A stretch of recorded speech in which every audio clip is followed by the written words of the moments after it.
Hi everyone, I hope you're all having a wonderful day.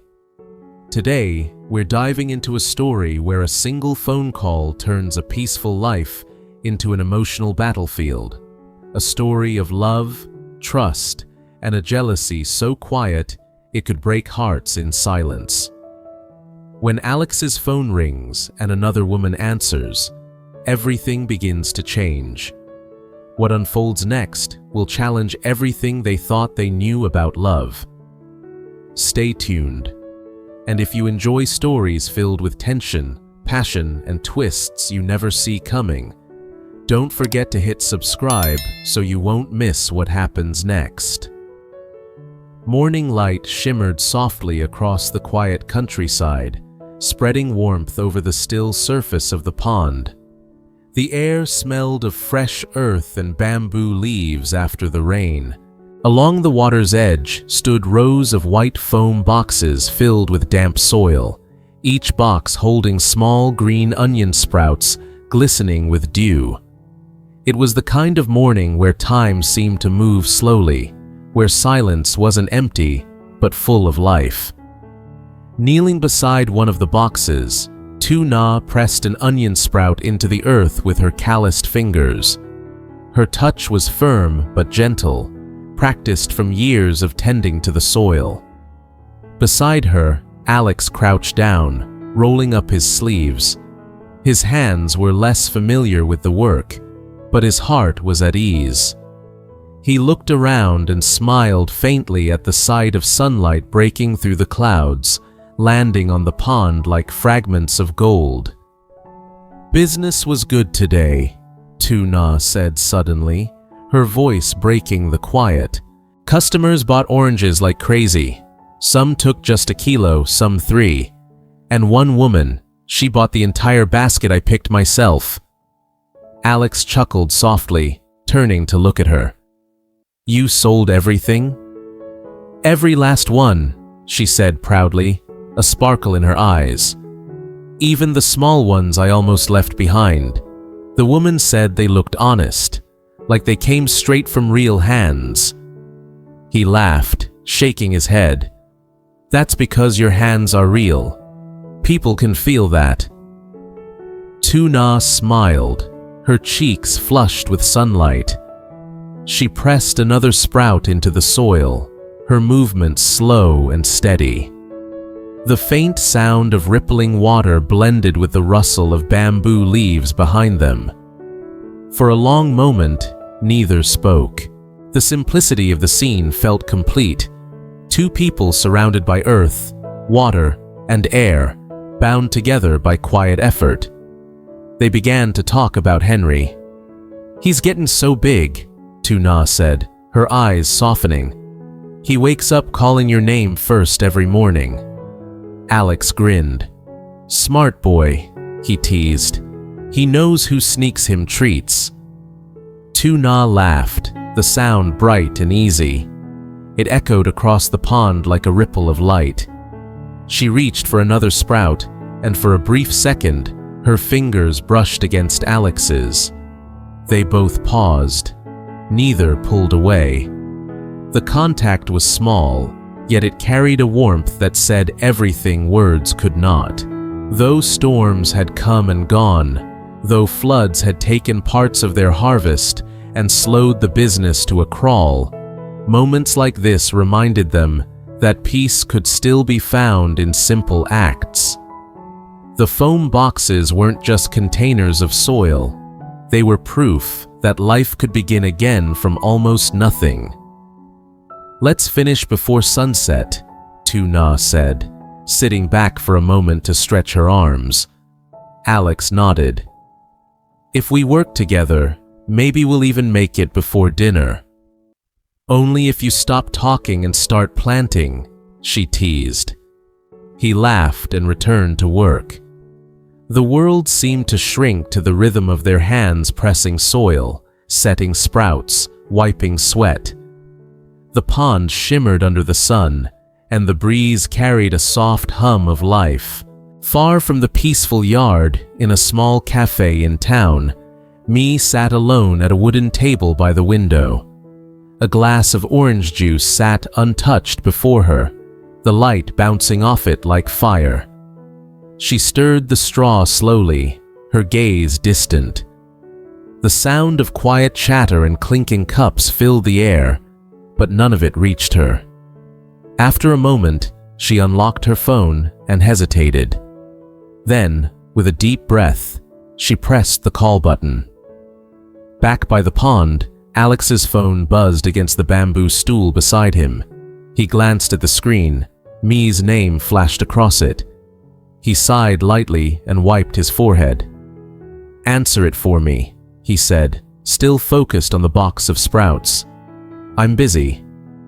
Lytuna looked at him, surprised, then picked up the phone. Her tone was polite, calm. "Alex is busy right now," she said softly. "I'll let him know you called." Her voice was warm, unbothered, and she ended the call without hesitation. At the cafe, Mi froze. The voice that had answered wasn't Alex's. It was a woman's, soft but assured, the kind of voice that carried quiet confidence. Her chest tightened. She stared at the phone in disbelief, the silence on the other end suddenly unbearable. Who was that? She set the phone down, fingers trembling slightly. The cafe seemed to grow smaller, her heartbeat louder. Her thoughts raced. Alex had always been distant, careful, but he'd never let anyone else answer for him. She picked up her glass, but the juice trembled in her hand. The color of it, bright orange, mocked her calm. She took a sip, but it tasted bitter. She stood abruptly, chair scraping against the floor. Stepping onto the small balcony, she watched people walk by on the street below. Her reflection glimmered faintly in the glass window beside her, poised, beautiful, but her eyes betrayed the storm within. "I need to know who that was," she whispered. Her voice trembled, though her jaw set with determination. Back by the pond, Lytuna placed the phone down and smiled at Alex. "She said she'll call later." He nodded, barely looking up. "All right." He was calm, unaffected, but Lytuna sensed the quiet tension behind his simplicity. She didn't ask. Some things didn't need words. Instead, they kept planting. The last of the seedlings went into the soil just as the sun dipped lower, turning the water gold. "You know," Alex said after a pause, "when you work, you forget everything else." "Maybe that's why I like it," Lytuna said with a smile. "Out here, nothing feels too heavy." The warmth between them was light, unspoken. "Henry will be waiting," she said, standing and dusting off her knees. Alex looked toward the small house nearby, smoke curling gently from the kitchen chimney. "Let's go," he said softly. They gathered their tools, washed their hands in the pond, and walked together toward the house. The path was narrow, bordered by small wildflowers and the hum of crickets. Behind them, the foam boxes stood quietly, each one lined with new life, each one carrying the promise of tomorrow. At the cafe, Mi sat again, calmer now, but with a fire smoldering behind her eyes. She stared at her phone, replaying the moment in her mind, the woman's voice, the ease, the familiarity. Her lips curved into a faint, deliberate smile. "So that's how it is," she murmured. The jealousy that had once burned hot now settled into something colder. Resolve. She lifted her glass once more, took a final sip, and whispered, "I'll find a way." Outside, the last of the sunlight faded from the street. The city moved on, unaware that in this quiet cafe, a new game had just begun. And somewhere far away, as laughter echoed from a small house near the pond, Mi's vow lingered in the air, unheard, unseen, but alive. That afternoon, sunlight draped softly across the quiet yard. The pond mirrored the pale sky, its surface trembling with the occasional breeze. Rows of onion sprouts gleamed under the warm glow, their leaves swaying gently like green ribbons in the wind. Lytuna knelt among the boxes, adjusting the soil around the roots, her movements patient and deliberate. Alex approached with a tray of seedlings in his arms, smiling as he watched her work. "You've been at this all day," he teased lightly. "Aren't you tired yet?" She looked up, brushing hair from her face, her smile easy. "If I stop now, who's going to make sure they grow straight? You'd probably plant them sideways." He laughed. "You underestimate me. I could be an expert if you gave me a chance." She gave him a teasing glance. "An expert who shows up late and talks too much." Alex grinned, setting the tray beside her. "You wound me." Their laughter mingled with the sound of rustling leaves and the soft buzz of cicadas. The rhythm of their work filled the air, simple, unhurried, peaceful. As the minutes passed, Alex paused, resting his hands on his knees. "You know," he began thoughtfully, "you could come work with me at the company. We're growing fast, and I'd love to have someone I trust by my side." Lytuna blinked, caught off guard. "Work with you?" He nodded. "Yes, there's plenty you could help with. I'd make sure you were comfortable, and someone would show you everything. You'd be great at it." She tilted her head, smiling faintly. "That's kind of you, but I don't think it's for me." "Why not?" he asked gently. "I'm used to this life," she said, brushing her hands together.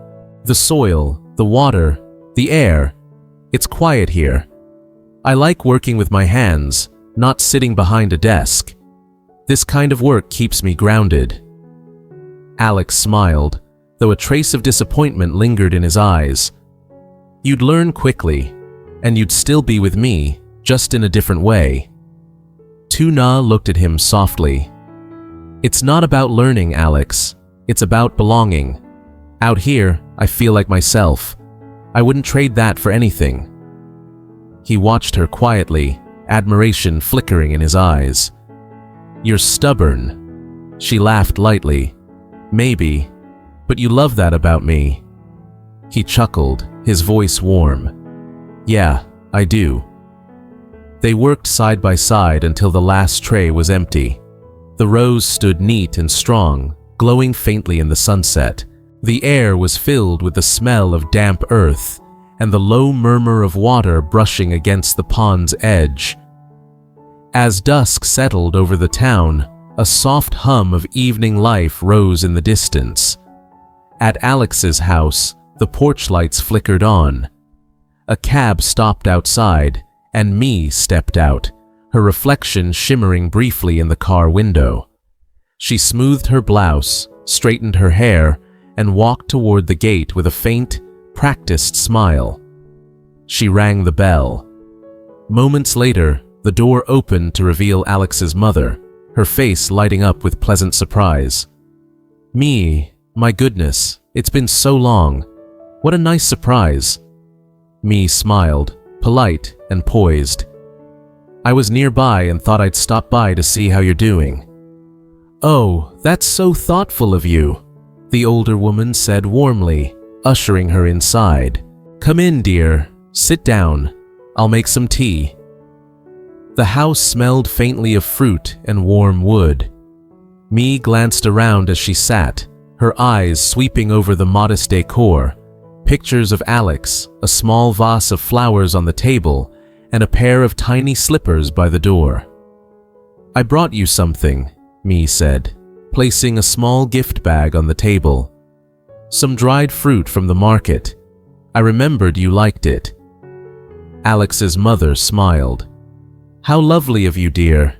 You always bring something nice when you visit." Mee returned the smile. "I just wanted to make sure you're doing well. How's everything lately? How's Alex?" The older woman's expression softened immediately. He's been doing well, thank God. It's been a busy few months, but he's steadier now. You should have seen him and Lytuna last week. They joined a group to help the villagers clean up after the flood near the river. Me froze for a moment, then forced a polite smile. They went together? Oh yes, the older woman said proudly. They spent an entire day hauling mud and clearing debris. I told them it was too much work, but Lytuna wouldn't stop. She's got such a gentle heart. You can tell she's the kind of woman who doesn't mind getting her hands dirty. Hardworking, humble, never complains. Me's smile faltered slightly at the corners. She sounds dedicated. She really is, Alex's mother continued, her tone warm and genuine. You don't meet many like her these days. She's quiet, but strong.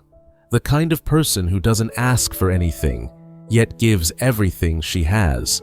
That sort of kindness can change a home, you know? Me nodded slowly, her eyes drifting toward the framed photo on the wall. Alex, smiling faintly, holding little Henry. Yes, she murmured, her voice almost a whisper. It can. The older woman smiled again, oblivious to the tension behind Me's calm. She's brought a sense of peace to Alex's life. He laughs more now. You can see the difference. Me kept her face composed, though her mind burned with silent unease. Every word about Lytuna painted an image she didn't want to see. Still, she maintained her polite tone. I'm happy to hear that. It sounds like he's found good company. Oh, he has, the woman said, pouring another cup of tea. They understand each other. Simple people, simple joys. That's all anyone needs, isn't it? Me smiled faintly, though her heart felt heavy. I suppose so. They spoke for a while longer, small things, light things, but Me's thoughts wandered endlessly. The laughter that floated from the hallway now felt distant, haunting. When she finally rose to leave, Alex's mother clasped her hand warmly. You must come again soon, dear. It's always lovely seeing you. Thank you, Me replied softly. It was nice seeing you too. She stepped outside, the night air cool and sharp against her skin. For a moment, she lingered by the gate, her eyes lifting toward the faint glow of the house. Through the window, she could hear the echo of laughter, faint but unmistakably peaceful. Her hand tightened around the strap of her purse. The calm smile on her face didn't reach her eyes. So that's the kind of woman she is, she whispered.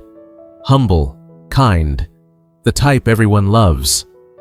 She exhaled slowly, her voice barely audible. We'll see. Her heels clicked against the pavement as she walked away, her silhouette fading into the night. Meanwhile, by the pond, Alex and Lytuna sat on the porch steps, side by side. Fireflies blinked above the water, glowing softly in the darkness.